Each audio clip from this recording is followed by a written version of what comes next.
The linear programming problem the other day, and if I remember, I think we have solved one question. I have explained as to how the formulation has to be done. So today we'll take up the remaining questions. Okay. I hope everybody has the Word document which I've shared you the other day regarding the questions. So you may please open those documents with you so that you can just refer the questions and we can start solving the problem parallelly. Okay. Yeah. So let's take the second question now. Question number 2 in the LPP. Yeah. Okay, let me read the question.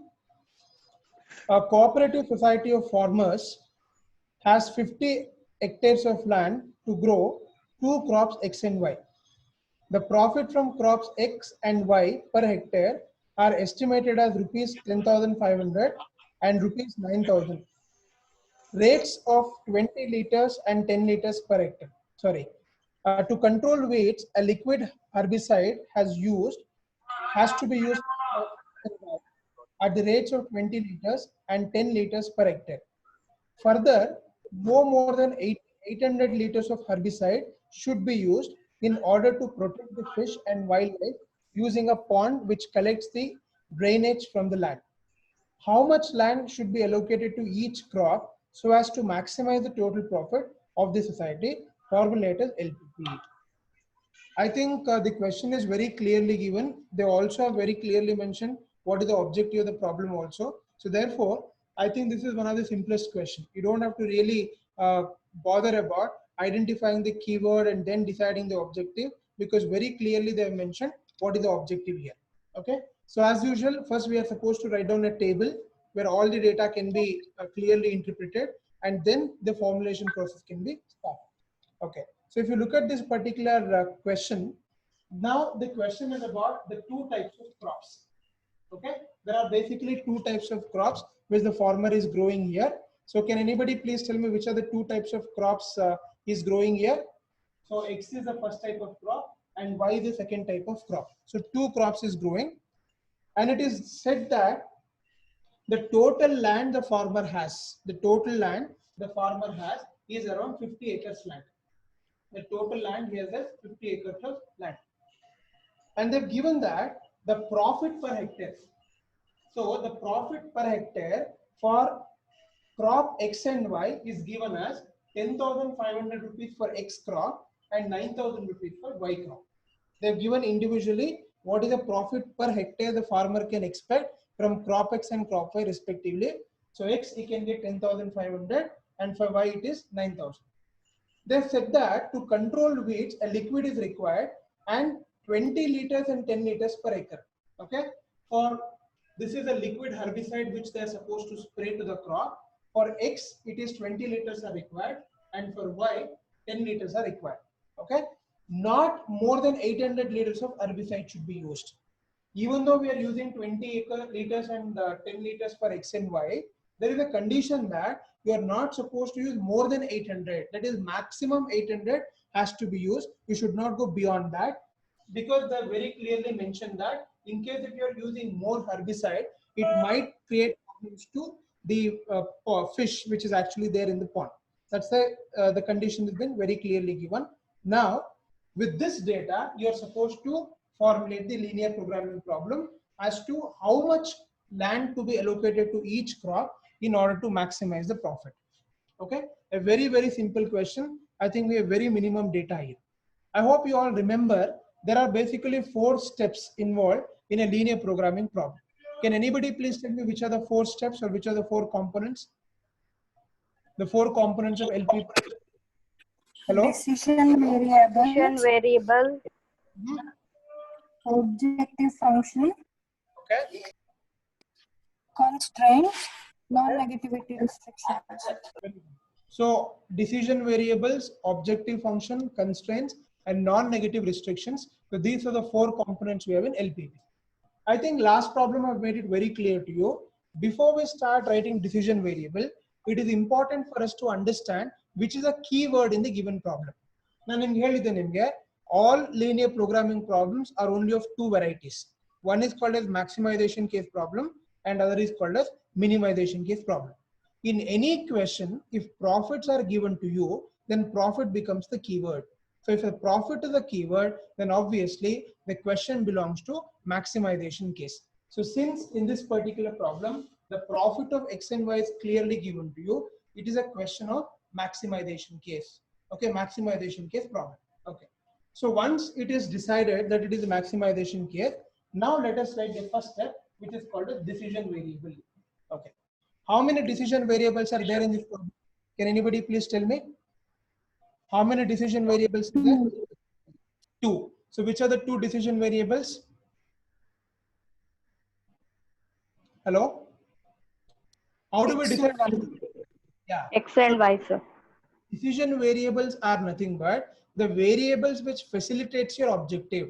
Andre ee problem alli nanu I need to understand what is the maximum profit actually the farmer gets.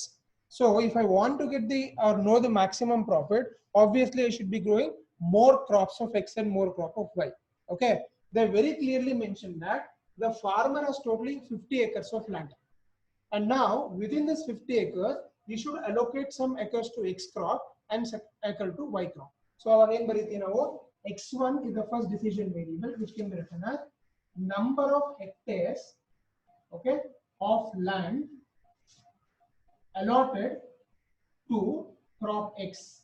So crop X ge ಎಷ್ಟು land na allocate ಮಾಡ್ತಾರೆ, that becomes your X1 variable. Okay, and similarly X2 is equals to number of hectares of land allocated to crop Y. So crop X ke ಎಷ್ಟು land ಕೊಡ್ತೀರಾ, crop Y ge ಎಷ್ಟು land ಕೊಡ್ತೀರಾ, that will become your decision variable. That is first step. Now the second step is called an objective function. I think you all know what is the objective here. Objective is basically maximizing the profit. So whenever the objective is maximum, then we write as max Z. Okay, so max Z is equals to, here they are very clearly given to you what is the profit you are getting for X and profit for Y. Since for X is 10,500, I can write in the equation form 10,500 X1 plus 9,000 X2. Here X1 is nothing but the number of hectares of land allocated to crop X, and X2 is nothing but number of hectares of land allocated to crop Y. Okay, when you multiply, because this 10,500 rupees you are getting profit per acre. Okay, per hectare barata, agaga number of acres in the multiply madidre obviously we know what is the total profit you are getting for that particular value. So that completes the second step, which is the objective function. Now we'll come to the third step, which is called as constraint. Can anybody please tell me how many constraints are there in this problem? Can anybody please tell me how many constraints are there in this question? Hello? 1. Sorry. 2 constraints are there. Very good. The first constraint is a total land. Land itself is a constraint. Ekandre farmer cannot grow beyond 50 acres. This is the maximum land he has. So whatever crop is growing, obviously he should grow within 50 acres, 50 hectares. So beyond 50 hectares he can't grow, because that is one of the limitation. He can't go to somebody else's farm and start growing. So this is first limitation or constraint. And the second constraint is the usage of liquid herbicide. How much liquid herbicides can be used is also a constraint. So how do we write the land constraint now? So very simple. X1 plus X2 should be less than or equal to 50. I hope you all understand this statement. X1 is nothing but the total number of land or number of acres of land allocated for X crop. And X2 is the number of acres of land allocated to crop Y. So together it should be less than or equal to 50 acres. I cannot go beyond 50 acres because the farmer has only 50 acres of land. This is the first limitation. Even though it is not reflecting in the table, you should not forget to mention this, because this is also a constraint which is talking about the total land availability. And second constraint is a liquid. They are saying that for each hectares of land, this amount of quantity of liquid to be sprayed. For X crop, they are given us 20 liters, and for Y it is given us 10. But they're saying that it should not be more than 800 liters together. That is the maximum you can spray. Just because you have liquid, you can't keep spraying it. You should be less than 800 liters. So how do we write it now? 20 into X1 plus 10 into X2 should be less than or equal to 800. Because they're saying that maximum 800. Maximum 800, I know I cannot go beyond 800. It should be less than or equal to 800. So we have got decision variable, we've got objective function, and also we've got constraint. Now the last step is the fourth step, NNR. What do you mean by NNR? Non-negative restriction. I think in the last class I made it very clear to you. It's a dummy step. In all linear programming problem, we are just declaring that the variables that is being considered for the study is always positive. So can anybody please tell me how many variables have we considered in this problem? ಎಷ್ಟು variables ಇದೆ problem ಅಲ್ಲಿ? Two. X1 is the first decision variable and X2 is the second variable. So we are declaring that both X1 as well as X2 is greater than or equal to 0. That means they're positive. Okay, so this is what it is.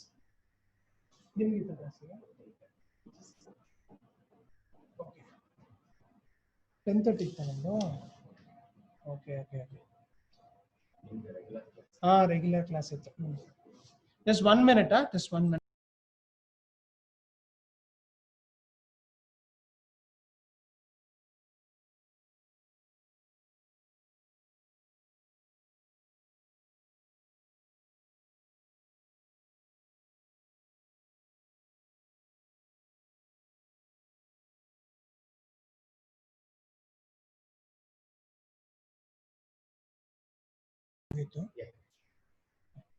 Yeah, I'll just complete this question. Okay, so please look at the board. Now you can see that the non-negative restriction, both X1 and X2 is greater than or equal to 0. So I've got all the 4 steps here. So decision variable, objective function, constraint, and finally the non-negative restriction. Okay, so you know that the last step to be followed in linear programming problem is you're supposed to write the mathematical form. Can anybody please tell me what is mathematical form? It is just rewriting the entire problem in an order. In mathematical form, first we should always write the objective function, then followed by constraints, and finally the non-negative restrictions will be there. Okay, a very simple question here. So I think most of the questions will be of similar type. The only way they can make these questions more complex is by having more number of constraints, and they would probably give you a lot of inputs which needs to be modified before we can take it in table form. These are certain things to be taken up. Okay, yeah. So I'll just stop at this stage. I think we have a PGCT training going on here. Sir Dilip sir wants to take class here. I'll do something. I'll just try to take class in some other classroom, or otherwise I'll just keep you posted. Okay, yeah, because this the same room they're using for PGCT training. That's why he requires now. So I'll just end the class now, and I'll put a message in case if I get any other classrooms to take, we'll have it there. Is that okay? Hello? Okay, sir. Yes, sir. Yes, sir. I'll end the class. I'll just see if any other rooms are there, then I'll take them. Thank you.